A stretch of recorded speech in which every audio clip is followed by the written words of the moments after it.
Monsieur Anber, Monsieur Cassavin, good evening, brother. How are you? I'm doing very well. Yourself? I am good. I'm good. Finally back home, drinking from my cup instead of being at the office and having done it like we did last week, right? That's right. Well, for those of you who are tuning in again to an edition of Calling Russ Anber, we appreciate it. And last week we were joined to start off the 2022 year with David Benavidez and his father, Jose, his trainer. It was really nice, wasn't it? Yeah, absolutely. We got a lot of good feedback as well. A few different outlets like Boxing Scene and ESPN took portions of the interview, and we'll touch a little bit on what Benavidez had to say, especially considering his super middleweight title claim and what Canelo has the title, of course, and what he said about that a bit later on in the show. But if you haven't had a chance to listen to it, it's on YouTube, of course, and on different other social media outlets as well. And you know what struck me with that was that it showed me the star power that David Benavidez had, right, of the outside interest of willing to hear whatever he had to say on whatever platform was available. Like, I highly doubt that, Boxing Scene or ESPN is paying attention to Calling Russ Anber podcast, where we have a good time talking about boxing, where we've had some outstanding, and I would say in some cases legendary guests on the show, and it hasn't generated the kind of interest it did when David spoke. And I think that speaks volumes for his popularity and his ability to sell tickets and sell himself as a former world champion. So I think that was I think it spoke volumes. Well, when you look at it also, Russ, especially in the upper weight classes, there isn't a ton of American well-spoken fighters like there used to be. I mean, am I crazy really saying that? But so you're going to have, if you have an offensive style like David, a former world champion who's well-spoken as he is, then definitely you're going to, I think, draw, especially an American audience, because there's just not that many guys who fit the profile, especially when you go, above middleweight. You have more Americans in the welterweight division, of course, and others, but I think that's probably one of the facets of why his popularity is what it is. Yeah, I think his ability to express himself, speak properly, he's articulate, he's good looking, he can fight, he comes from a great boxing ethnic background, He's got everything going for him to be a ticket seller and a star in the game. And I think, like I said, the response to our podcast, having him on, proved what kind of a star he is. But we'll also talk about absolutely. And we're going to talk about another American who is in a bit of a situation with his former promoter, and Terence Crawford. We'll touch upon that a little bit. There's also Joe Smith, who's fighting a replacement fight after the Callum Johnson fight, which you were supposed to be involved with, dropped out due to Callum testing positive for COVID. That's 2 fights. I'm out now. 2 back-to-back fights. That's going to be three. Well, better be. Arthur one was because of you. Arthur one was because I'm just saying. Yeah. Either way, it's all connected somehow. It's all COVID. Right. It's all COVID. You're the jinx. Yeah. Me with better BF. Callum Johnson, I was supposed to work with him in the fight against Joe Smith. And now Jesse Vargas gets it and cancels it and ends up postponing the fight with Liam Smith. And I was supposed to be with Liam Smith. So it's crazy, man. That's COVID one after the other on 3 consecutive fights. I'm supposed to work. That's crazy. And the one fight, though, that I want to, not the fight, but some of the news and notes, if you will, because it's still a bit quiet right now in boxing. And I think for the most part this spring, because of the situation we're in worldwide with the pandemic, it's still not going to be delivering a ton of action, a ton of fights. So there's going to be some more news and notes and nuggets. And one of them that grabbed the headlines this week was Tyson Fury, who goes sometimes on these Instagram, Twitter videos. He likes to be very vocal, and then sometimes he's a bit more quiet. But lately, he's been targeting Anthony Joshua and Usyk, who appeared to be headed towards an April rematch, which was contractual, of course. In Eddie Hearn is saying that it could happen in Tottenham, the Tottenham Hotspurs Arena, or maybe it's going to happen at Wembley Stadium. Nevertheless, it's contractually rematch. Fury, he's talked about Dillian White. He's talked about other fighters in boxing with a bit lesser profile, but just to stay busy. He's talked about Francis Ngannou, who's currently the UFC heavyweight champion, but is on his last fight of his deal and is exploring a boxing bout with Tyson Fury. And then Fury took shots while training and filming a video, of course, of both Anthony Joshua and Usyk. Vladimir Klitschko got involved, of course, defending Usyk. Fury took a shot at Klitschko, who he defeated years ago. And Fury insinuated that kind of Usyk is moving up and maybe as a little steroid guy, I think he called him, and that because Joshua lost to a guy who was on steroids in Usyk. So what do you make of all this, Russ, as somebody who works, of course, with Usyk, who's a gentleman and the heavyweight champion of the world? Wasn't Klitschko's defense of that remark that he said that when Fury accused Usyk of being a steroid user, wasn't that where Klitschko defended Usyk? Yeah, of course. And Fury doubled down and saying that he would knock both Klitschko and Usyk in the same night. And what did he say when he said it? What did he respond? Do you have that? Because I remember. I'll look up the exact. You mean the exact response? Well, you don't have to give it to me exact, but I'm just trying to preface my answer. Okay, well, here's what the tweet that Klitschko did. He said, "You live in a glass house, Tyson Fury, and someone needs to take away your stones. It wasn't long ago before our fight where you actually factually tested positive. Anyone can Google it. Keep it classy. Pardon me. Usyk is the champ." So Fury, before Klitschko's case, is referencing, of course, the positive test that Fury had. Although I don't think it was steroids, though at the time I thought it was substances like cocaine, but I could be wrong there.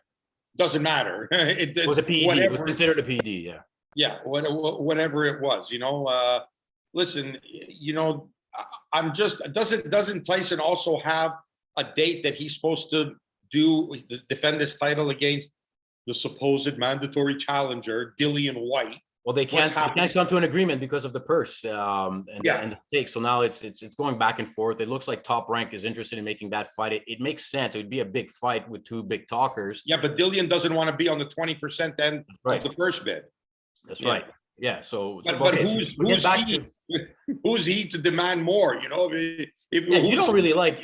You've never been a big fan of Dillian White, having been involved with the Rivas fight. No, after that, no, exactly. You cheat. That's it. You're out. You cheat. Done deal. We know the cheating that went on. We know his positive test, his sample B disappearing. We know about the glove situation. So no, I'm not gonna. I have no love lost for him, but you're the challenger and your promoter putting up an amount, say, no, we're going to go to purse bid. WBC orders an 80-20 split.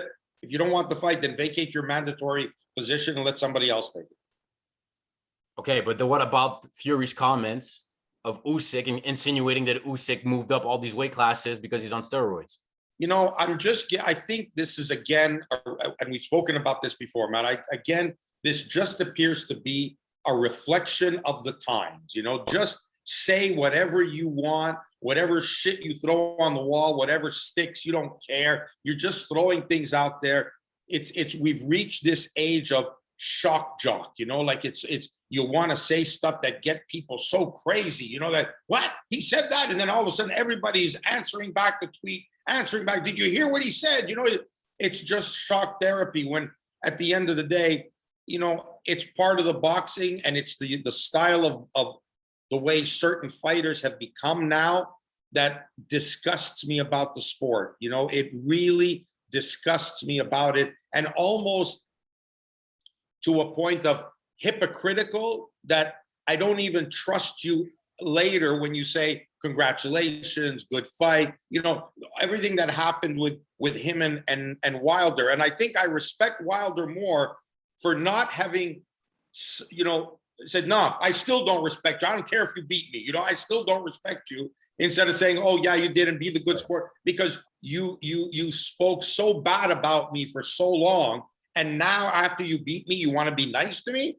So I don't really have a problem with that. I'm almost kind of like, if you're keeping above board and everything is cool before and after the fight, there's a genuine exchange of respect between the two, I got no issues with that. But this business of treating somebody like absolute garbage for the weeks leading up to the fight, and then after the fight, you pretend you're friends with him and you hug him and you say, oh, how great you are, how wonderful. Yet his family was subject to that for the weeks and months leading up to the fight, where you disparaged your opponent, where you spoke badly about him, where you attacked him, his family, whatever it was. And then after, you're supposed to just say, oh, that's good. And everyone, it's just part of the buildup.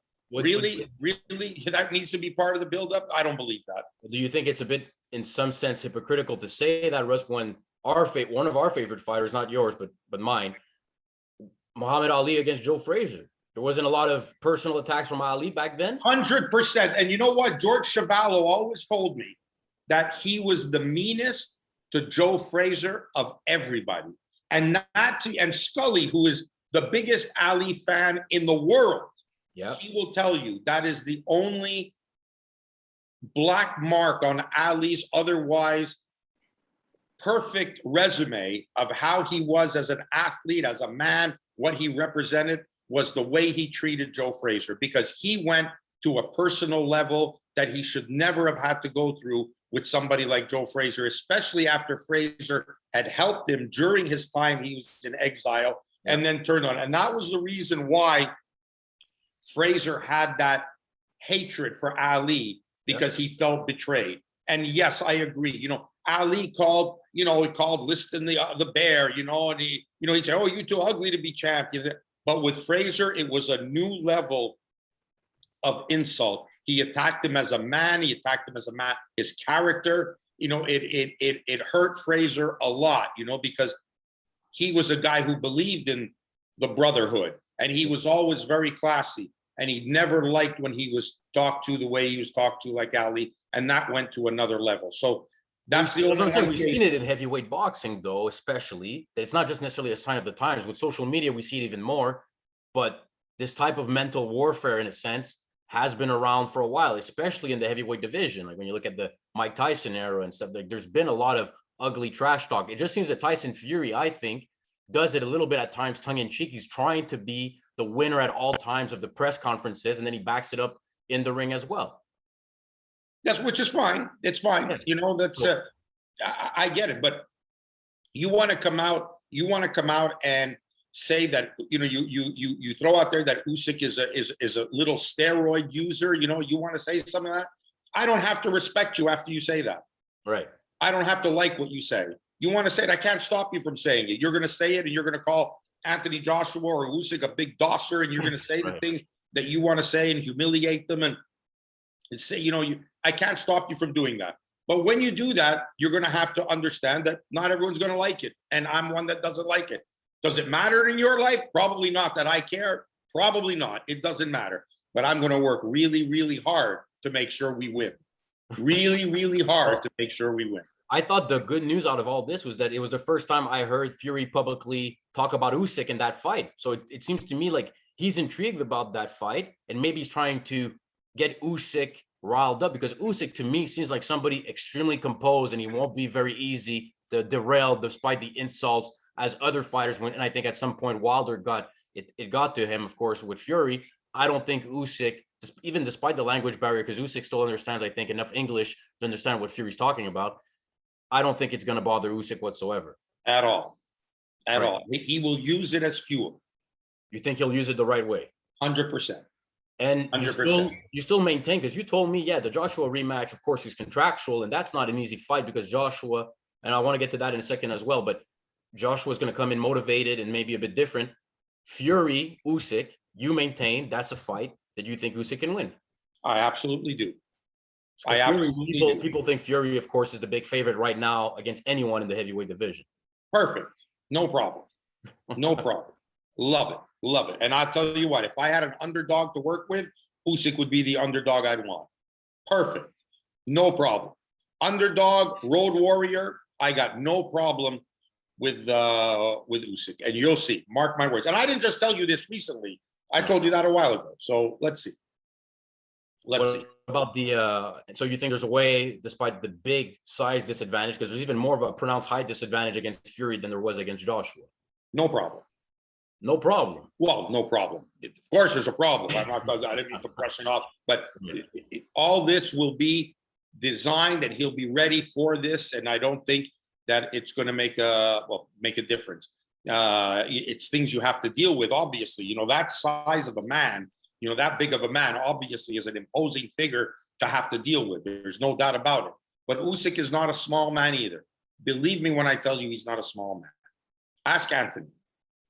And do you think Usyk, because if he has a contractual rematch against Joshua and he wins, do you think he wants to continue trying to get all the belts? Because he's not somebody who made it seem as if the career after the fight, he talked about taking a break, talk about going with his family. He doesn't really, he's not vocal of saying he wants to knock Fury out. When has he been vocal about anything? I think he's been a bit more vocal about his desire to go up to the heavyweight after he won the cruiserweight belts. Right. And he was the number one challenger. And he wanted Anthony to make the defense against the number one challenger. And they did. I don't think that that's being vocal. If it happens, I think he wants to unify the titles. And I think that in terms of from the business perspective of boxing, it's the biggest fight for him. It's the biggest fight that could be made. Oleksandr Usyk against Tyson Fury. Who would you find a bigger name to fight Tyson Fury that would generate? Well, it all depends if Joshua were to beat Usyk. Then Joshua beating Usyk against Fury is a bigger fight than Usyk against Fury. But if Usyk wins a second time against Joshua, he becomes even a bigger profile guy. But he wouldn't be as big than Joshua because of the UK fans. Well, having won twice in the UK, he'd be a hell of a draw. And that's why there wasn't only 80,000 people at Tottenham Hotspur Arena only because Anthony was there. No, granted, but I'm saying that he's still a bigger worldwide name than Usyk, but that could all change if Usyk wins convincingly the rematch and people don't look at it as just a fluke, which I don't think it was, and not many people are, but there's still going to be people who think Joshua can come back and win the rematch the same way he did against Andy Ruiz. Listen, Joshua is a dedicated athlete. He is a dedicated athlete, and he will come in as prepared as you could possibly be. Now, I'm also hearing rumors that he is looking for a new team, that him and Rob McCracken might be on the outs. I don't know the whole story behind it, and I hate to think that because I have so much respect for McCracken. Well, Joshua had a public interview, Russ, not long ago, and I think it was the first time he spoke. He spoke with some British media. I believe it was Sky Sports. And this was the first time he kind of did an extensive interview after the loss, besides the night of the fight. And he was not saying that he was going to dismiss McCracken, but that he was trying to add to the team in different mentalities and different styles. And we've seen videos of him going around with different trainers. Have you seen any of the videos of him that's been circulating on the pads? I have. He says that he needs to have this warrior mentality now because he was accused of trying to outbox and be cute against Usyk. And now he's going to show that he's the warrior. And he's kind of, I don't know if he's saying what the fans want him to say. Does he believe it? Is he going to execute it? That's a different story. But are you concerned that if Joshua comes in with a much more aggressive mindset, that this is a tougher fight? Oh, I think it could definitely be a tougher fight, but I don't think it could be. I think Oleksandr Usyk will be ready for that. I don't think he's naive enough to expect a gallant warrior like Anthony Joshua, who's proven he can come back. And not just in a fight, in his life, in where he was, in what he has done from his beginnings as a child to where he is now as the heavyweight champion of the world. I think it shows a lot about the mindset of a man who believes in himself and can get the job done. He is going to try like hell. Believe me when I tell you, he is going to try like hell. People can say what they want. They can criticize him when they want. He will do everything in his power to give it his 1,000% effort against Usyk. He's not going to fold like a cheap tent. I'm telling you that right now. And I think Usyk knows that as well and will prepare accordingly. I think we could get a better fight than the first fight, and that's hard to believe, but it might be a bet, and it might end sooner because Usyk at times hurt Joshua in the fight. That we know. And Joshua can hurt Usyk. Yeah. It's very possible. So that's why I think as much as Usyk Fury, we'd love to see it. This Joshua Usyk rematch is a big fight. It's 100%. But that's why I said, and I didn't say, oh, if he loses, it'll be the biggest fight Tyson Fury could have. No, if he wins and he's still the heavyweight champion of the world, he beats Joshua and he's still the heavyweight champion of the world, what bigger fight is there for Tyson Fury? There isn't, of course, but let me ask you this, and I don't believe in the Ngannou UFC heavyweight champion being a bigger fight, even if it has crossover appeal with the McGregor-Mayweather thing. It's not on the same level, I don't believe, as a Fury-Usyk fight. But then let me ask you this, the final thing on this question of the heavyweight division right now, is a tougher fight a Joshua rematch or Fury, in your opinion? I'm sorry, repeat the question? What's the tougher matchup right now for Usyk? The Joshua rematch or fighting Tyson Fury? I think both are. I think there's challenges in both matches. Oh, here we go, sitting on the fence. Okay. No, it's not sitting on the fence because you can define difficulty the same way when I said no problem. You said, oh, no problem, as if it meant nothing. But in boxing talk, I'm saying, no problem. We'll handle that. We'll handle the situation. So there's different degrees of difficulty that have to be dealt with. So I'd have to say that they are equally as dangerous. I have a lot of respect for Joshua, and he can fight. And we all know Tyson can fight, and Tyson offers a very difficult style, because the one thing about Tyson is, for such a big man, if he was a big man who relied on his physical presence and was somewhat lumbering, let's say, big guy, somewhat lumbering, I'd like our chances a whole lot more. And so would probably a lot of other heavyweights. Yeah. But the fact that he's so nimble, like you could take everything that he does, shrink it down to a cruiserweight or light heavyweight, and he'd be a great boxer. He's great. He's really skilled. That's the toughest, I think, for Fury. That's the toughest thing. That's the toughest aspect, that he's not a lumbering guy. And I think people expect his chin to be better than Joshua's chin. They don't expect Usyk to be able to hurt Fury the way Usyk was able to hurt Joshua. I think Usyk punches hard enough to hurt both of them. Okay. He's not Wilder. It's not that right. He got up from Wilder's best shots. Fury did. Yeah. He did. He got up from him, no doubt about it. Right. So that's why I think it's a tougher matchup. Personally, that's why I think Fury's a tougher matchup, because I think Usyk can hurt Joshua and knock him out. I don't think he can knock out Tyson Fury, but he can win a decision.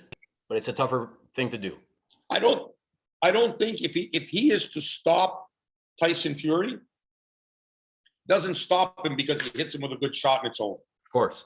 It's a 12-round scientific approach, an accumulation of getting to him to the point, just the same way like with Anthony, where Anthony was, really almost out in the waning seconds of the last round. Right. I don't believe it was because of any single punch that he landed, because I don't believe that Usyk landed anything harder in round 12 than he landed in round 8 or 9 or whenever. But I think just the accumulation and the fatigue and the relentless pressure that he puts on you, eventually that you cave into some of that, and so I think that it could be a different type of fight. And with the difficulty in the Joshua fight is going to be meeting a man who's hell-bent on regaining what he had and is ready to throw caution to the wind, and basically divulging his fight plan right from the outset, that he's going to impose himself. And you have a big man who can punch, who's coming at you. He's rolling the dice, no doubt about it. But that's difficult as well, because he can punch. I think it's fair to say that when you compare chins of Joshua and Fury, I think you can also compare punching power in that Joshua is the bigger puncher than Fury. Interesting. Fury, though, of late has been able to hurt, although it's Wilder. We have to say, like, he hasn't knocked out other fighters. Like when he fought Otto Wallin, he didn't knock him out, but we'll wait and see. I look forward to whatever happens, but the heavyweight division is fun and intriguing again. And even Scully said, like, it was the first time since, of course, the Tyson era and the Lennox Lewis era that we've been paying a bit more attention to the heavyweights. 100%. Terence Crawford is in the news, not because of who he's fighting next, and it doesn't look like the Errol Spence fight is going to happen anytime soon. Errol Spence, if he does fight Yordenis Ugas, that's a heck of a fight, though. But Crawford is suing Top Rank, his former promoter, and claiming racial bias to why he wasn't paid and wasn't given the fights he deserved. You have a lot of close relationship with Top Rank, much more than you do with Terence Crawford. So I'm not sure if you feel like you want to comment on this, but it's a big story. So just your take on it. Relation has really nothing to do with this. I think they were as blindsided as anybody else. My relationship is more from guys who love boxing, and we talk about boxing. I don't have a business relationship with Bob. We see him, we say hi, but I enjoy talking with Bruce Trampler and Brad Goodman, and we talk boxing, and Evan Korn.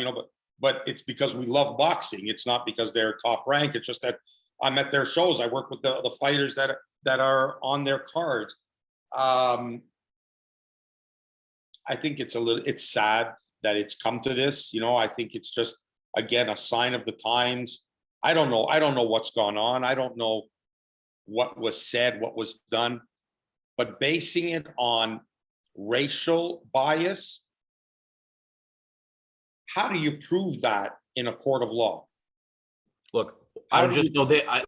Listen, I don't know exactly. Time will tell. But I think on the surface, he's going to go with look at all the fighters that Top Rank has promoted, like Floyd Mayweather, the fallout between Floyd, and he's going to use that. How Floyd has dismissed Bob after the Top Rank association and claimed Bob and always has had a disdain for Bob after the relationship Mayweather did. He's going to claim there's no black executives at Top Rank at all. There's nobody in a high position at Top Rank that's of a black color.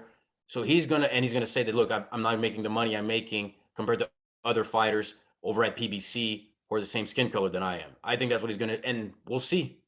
But it just to me was kind of weird that this, because we knew at the end the relationship wasn't good at all. We were hearing it between Crawford and Bob. They weren't happy even publicly for their last few fights on the contract.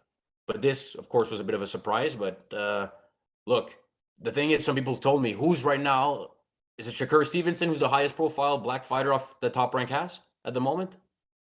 I don't know. I don't know everybody they have. They just signed the Mason brothers. No, they have, but that's what Terence Crawford is saying. So look, is it going to stick? I don't know. Bob Arum, of course, completely dismissed it, saying that if you look also at his history of involvement with black fighters, and of course, most notably Muhammad Ali, that it's completely meritless. And others will say, Crawford, if you really felt that way, why did you re-sign twice with Top Rank?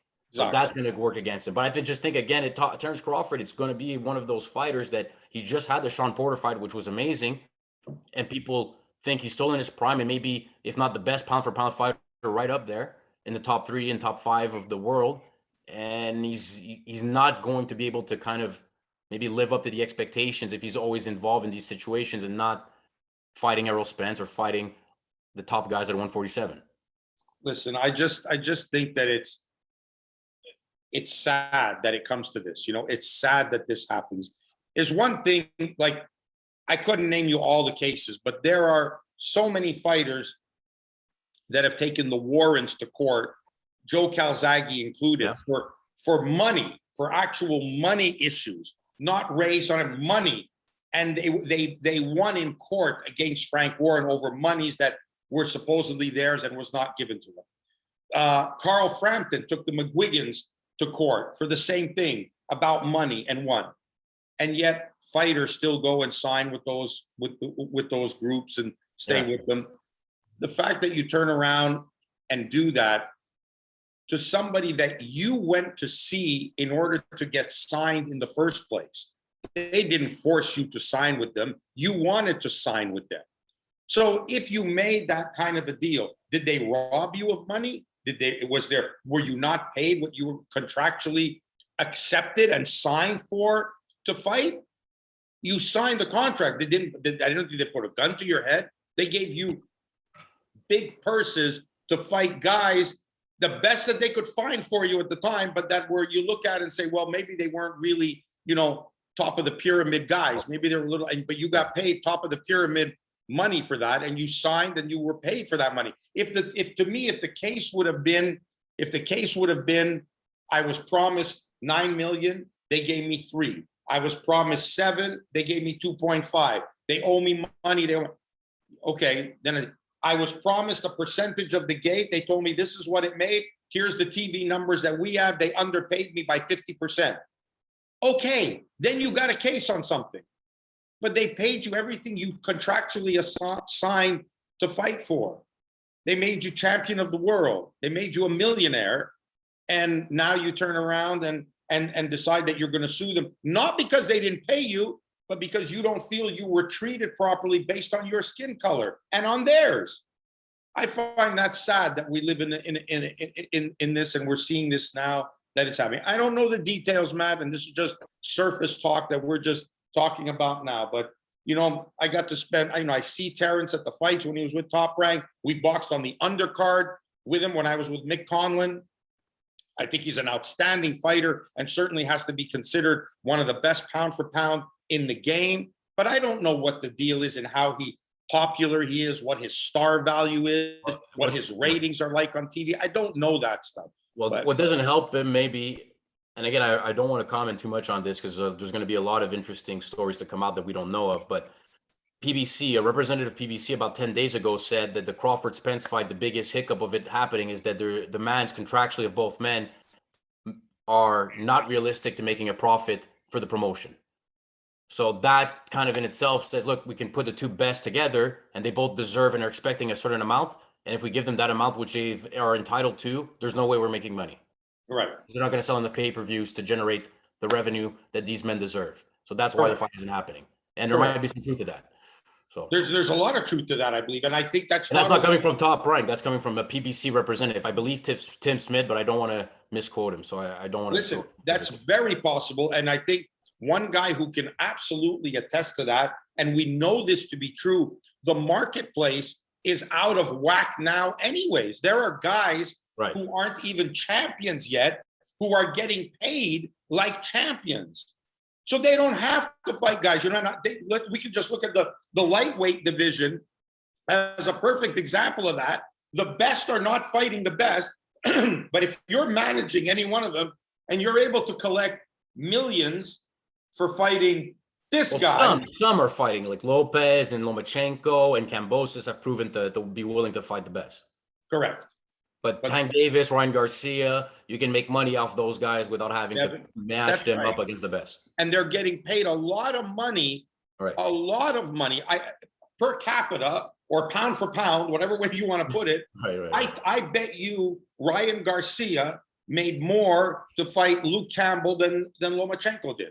I don't know that for a fact. Okay. I'm just saying it wouldn't surprise me if that was the case. Based on his popularity, on who he's with, blah, blah, blah. I bet you he made more money than Lomachenko did to fight Luke Campbell. So the numbers are out of whack, like it's not realistic. The fighter can turn around and say, I want this amount. And they don't say it because they understand the business of boxing and what it takes and the cost and risks it takes to put something on. They just come up with an arbitrary number of what they would feel nice getting a check, how many zeros are on it. That's what they come up with. It's not based on any science or any math. And that I think is important. The numbers are just completely out of whack. Yeah. Promoters, in order to get fighters to sign with them, are paying out of whack money and driving the market up to the point where you have fighters under contract and you have somebody who's paying over the top and is not reflective of the market space. And I think it's hurting the sport, and I think it's going to have a long-term damage on the sport because of what's going on. Either that, or it's going to get resorted to having one major promoter only, the way the UFC is, and it's going to be a league, and you have to join that league, or else you're not in, because nobody else is going to be able to pay the money that this guy is paying, and then that's going to be the end of that. All right. Well, time will tell. Final thing, Joe Smith was not, instead of fighting Callum Johnson, they were able to salvage a fight and have him fight. And I think I needed your help for how to pronounce this gentleman's name. Steve Geffrard. Steve Geffrard. Okay, that's what we're going to go with. And he's, to me, a live dog on base. It could be Geffrard, but I'm going to take a chance that it's a G and say. Well, he's a live dog, I think, just from what I've seen of all the YouTube clips, because I hadn't known much about him up until this announcement. And I think he's a live dog. And Joe Smith, because of his last fight against Vlasov, he kind of went life and death against Maxim Vlasov. But Joe Smith is somebody that you've gave a lot of praise to in the past. You saw him up close when he defeated Eleider Alvarez for the upset. And Joe Smith is still saying that if he wins, he wants a shot at Arthur Beterbiev, the unified, undefeated light heavyweight champion. And not many people are calling out Arthur. So credit to Joe Smith. He's willing to face anyone. Do you think if he were to prevail, again, I mentioned, I don't want to discredit Steven because I think he's got a very good chance of defeating Joe Smith. Not a very good chance, but he's got a chance. Do you think Joe Smith against Arthur Beterbiev is still a fight you'd like to see later on in the year if Canelo's not going to fight Arthur? 100%. A unification. How could you not want to see that fight? And that's going to be an action fight. That's serious. Listen, I got all the respect in the world for Blue Collar Joe. This guy is a real throwback type fighter of what boxing was and what it meant to be champion and how it meant to work hard and be dedicated to your craft and carry yourself with class and, commit yourself to the sport and to the title, and proud to be champion and the people around you without no trash talking, without no crap. Anywhere he goes, he carries his head high and he has the respect of everybody because he has overcome, he's not gifted with natural, graceful ability, you know, and an extensive amateur background, backed by an Olympic career. But he just did it the blue collar way and came up to become champion of the world. And that's the dreams that boxing is made of. And I got all the respect in the world for him. But I agree with you, though, you know, and it's always very scary, you know, and I've seen enough of this in my time in the sport. These last minute substitutes, late replacements that come in and suddenly shock the hell out of you because you're discouraged because you lost your original opponent. You were ready for him. You prepared specifically. Now you have to reprogram and get ready for another guy who can fight, fight. So, you know, it's going to... You saw it with Andy Ruiz against Joshua. That comes to mind clearly. Listen, I remember distinctly sitting in the dressing room because Callum Smith fought on the undercard, fought Hassan Ndam on the undercard of that fight. And I remember we went back to the dressing room to watch the fight. And I specifically said, this guy was a better opponent than the original opponent. For Anthony Joshua, which at the time was Big Baby, another Big Miller. PED, he had PED to the gills. Big Miller. Yeah, and I said Andy Ruiz is a better fighter than that's a tougher opponent. And look what happened. So I'm always wary about that. So I hope Joe Smith is able to reprogram and get ready for a title defense that he wasn't expecting to fight a guy he wasn't expecting he had to. And we'd have to see if, you know, the style is a style that bothers Joe Smith or not. You know, sometimes you could fight a replacement, but perfect, this guy's going to do this. That's exactly what we want. Great. But then you might get the replacement, might do things that bother you a lot, you know, or might have a style that you don't like and say, damn, you don't like that. So I hope Joe is able to reprogram himself and be ready, because I think, like you said, Geffrard is a live dog. Yeah, he's better than what his box record indicates. Correct. Yeah. Correct. Perfect, Russ. Well, we'll wrap it up. Any final words here? We'll, of course, be tuning in and talking again next week, and we'll be able to chance to recap. We're going to have guests for the next few months, especially as we await kind of your travel itinerary, because you've been on the kibosh now lately with these COVID fights. You kind of are the jinx. And Makhmudov as well. You can add him. Arslanbek Makhmudov was supposed to fight at the Casino, the heavyweight prospect. He's been delayed to February in Quebec. So hopefully when's the next actual trip lined up here? Is it Conlon or is it before McConlon? Well, I don't know. It depends what the postponement is going to be like for Liam Smith, what that postponement is going to be like. And obviously Callum Johnson, now because Joe Smith is still fighting, that's 6 months down the road at the earliest, you know, that Callum Johnson gets his shot again. So, you know, right now, the only one that is going to bump up is going to be Liam, and I don't know when. And looks like Conlon's going to be next in March in the UK. Yeah. Perfect. Have a good evening, Mr. Anber. Take care, everyone. It was a pleasure. And, you know, I hope this thing with Crawford and Top Rank doesn't take away from, from the real boxing news, and that, you know, this is a chance of trying to make it ugly. And when something like this of race is brought up, things could get ugly fast, and it's very sad. Yeah, absolutely. Thank you, everyone, for tuning in again. Share if you can. Let us know in the comments, and we'll be back, of course, next week. Take care, everyone. Have a good one, brother.